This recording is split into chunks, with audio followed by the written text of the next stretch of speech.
Hello everyone, welcome back to my YouTube channel teaching subjects. This is Nikita Tiwari. काफ़ी दिनों से आपके क्वेश्चंस आ रहे हैं कि मैम हमारी कट ऑफ कितनी जाएगी, कितनी रैंक पे हमारा सिलेक्शन होगा, उसके बारे में एक बार डिस्कस कर लीजिए। तो इस पूरे वीडियो में हम आपके टोटल जितनी भी सीट हैं आपके गवर्नमेंट और प्राइवेट डाइट में, उनको लेकर एक एनालिसिस निकालेंगे कि कितने मार्क्स आने पर या फिर कितनी रैंक आने पर आपका सिलेक्शन गवर्नमेंट या प्राइवेट डाइट में होने के चांसेस हैं। और हम कैटेगरी वाइज भी देखेंगे कि जनरल के कैंडिडेट्स की कितनी रैंक आती है तो उसका सिलेक्शन हो सकता है, और फिर कितने मार्क्स आते हैं, या फिर SC ST OBC कितने कितने मार्क्स पे किसका सिलेक्शन हो सकता है, वो सब इस वीडियो में देखेंगे। तो वीडियो को एंड तक देखिएगा। वीडियो पसंद आए तो प्लीज़ लाइक शेयर और सब्सक्राइब कीजिएगा। तो ये भी आप देख रहे हैं स्क्रीन। हम पहले देख लेते हैं यहाँ पे कि आपके गवर्नमेंट डाइट कहाँ हैं। जब से स्टार्टिंग में आपको जो भी आप PDF खोलेंगे अपने प्रोस्पेक्टस का, उसमें आपको ये दिख जाएंगे टोटल 9 डाइट जो हैं वो गवर्नमेंट हैं। ओके, ये 9 डाइट है पूरे गवर्नमेंट हैं। इसमें आपको दिखा रखा है यहाँ सीट भी कि किस डाइट में कितनी सीट है, उस हिसाब से आपको अपने घर के पास जो भी डाइट है उसमें भरना था। उसके बाद यहाँ पे हम आते हैं प्राइवेट डाइट के बारे में। तो ये प्राइवेट डाइट लगभग 25 के आसपास आपके टोटल कितने हैं प्राइवेट डाइट। अब इन जो गवर्नमेंट डाइट है और प्राइवेट डाइट है उनमें मिला के सीट्स कितनी हैं उनको यहाँ पे हम देखते हैं।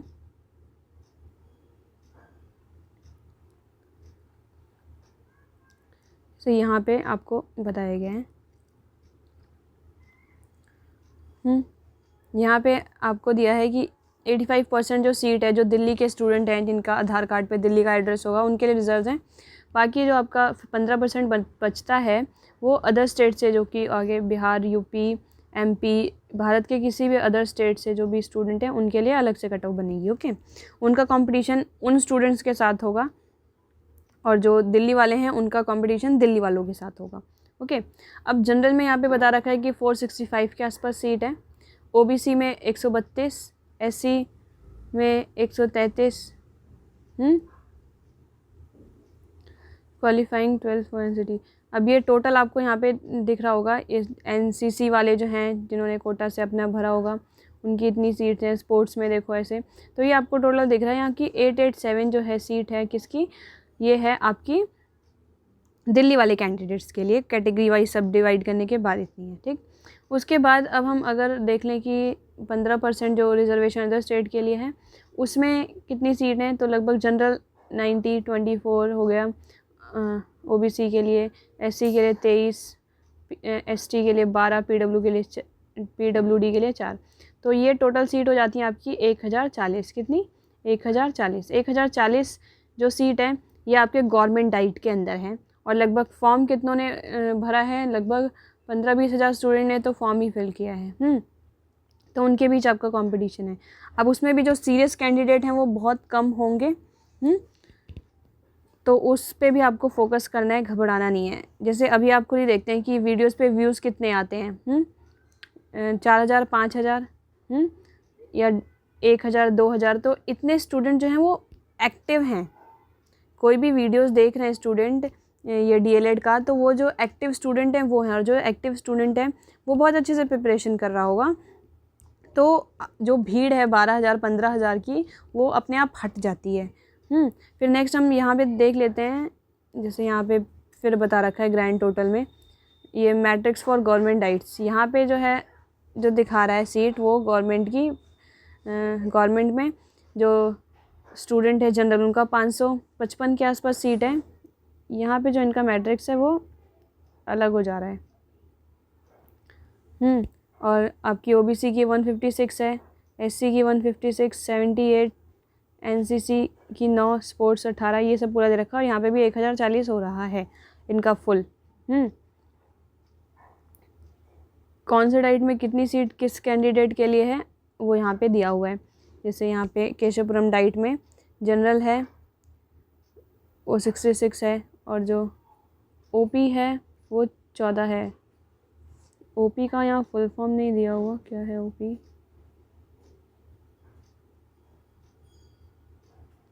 OP है जो है 15% सीट जो है 12 pass from other than NCT of Delhi.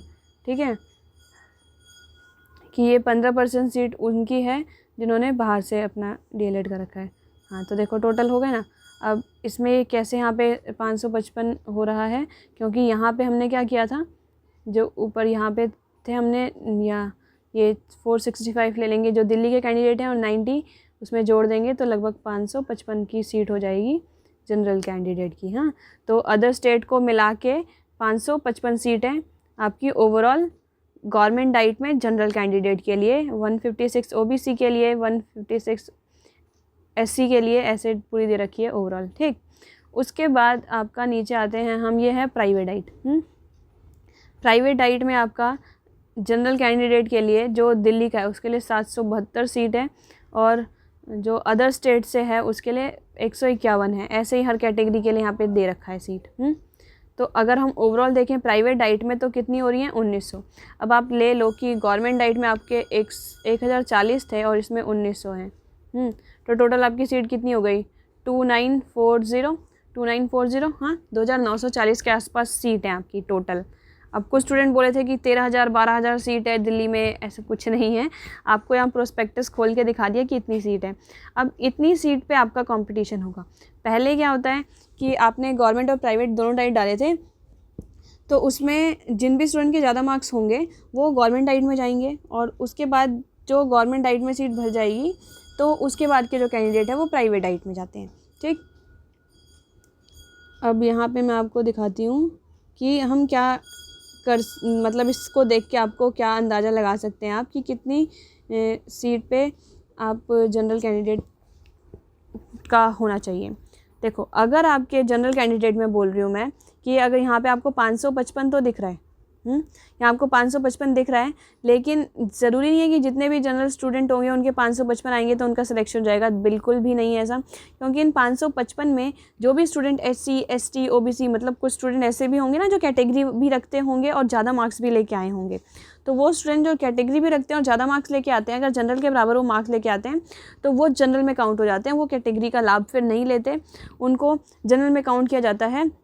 तो देखो अगर 555 तक किसी का भी रैंक आता है तो उसमें जितने भी स्टूडेंट होंगे ओवरऑल, वो एससी एसटी ओबीसी पीडब्ल्यूडी कोई भी कैटेगरी का हो, उसको जनरल काउंट करके सीट दे दी जाती है। अब लगा लो, इसमें सही से बताऊं मैं तो आपको लगभग 300 के आसपास अगर आपकी रैंक आ रही है ना तो आपको गवर्नमेंट डाइट मिल जाएगा। और अगर आपकी इससे ज़्यादा आ रही है, लगभग लगा लो आप 400 तक भी अगर आपका आ रहा है तो आपका गवर्नमेंट डाइट में आने के चांसेस हैं। बाकी की जो सीट्स हैं वो अदर जो कि कैटेगरी वाले स्टूडेंट जनरल बन के ले लेंगे वो सीट।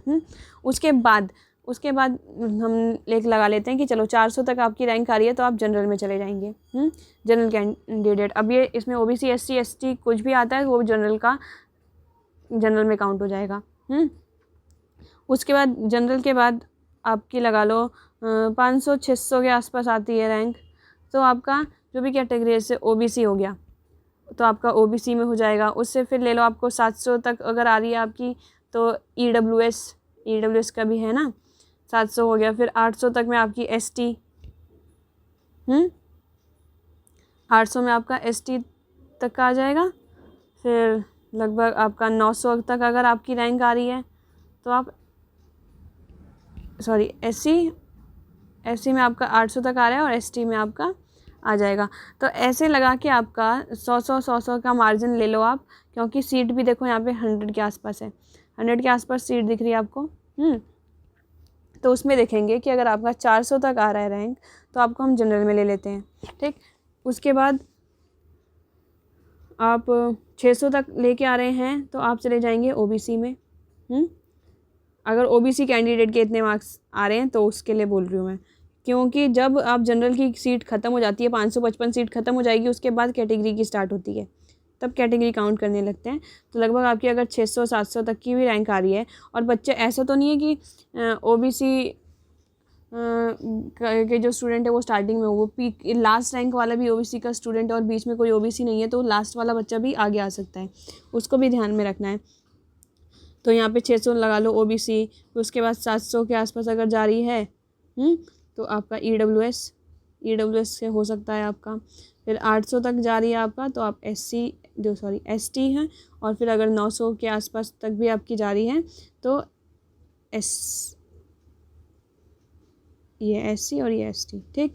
ऐसे लगा के आपका 1040 तक जो है आपकी रैंक अगर आ रही है, तो जो भी स्टूडेंट की 1040 तक रैंक आ रही है, वो जनरल हो या फिर कोई कैटेगरी वाला स्टूडेंट हो, उसका प्राइवेट डाइट में तो सिलेक्शन हो जाएगा, क्योंकि आपको मैंने बताया कि 2900 करके कुछ सीट है टोटल।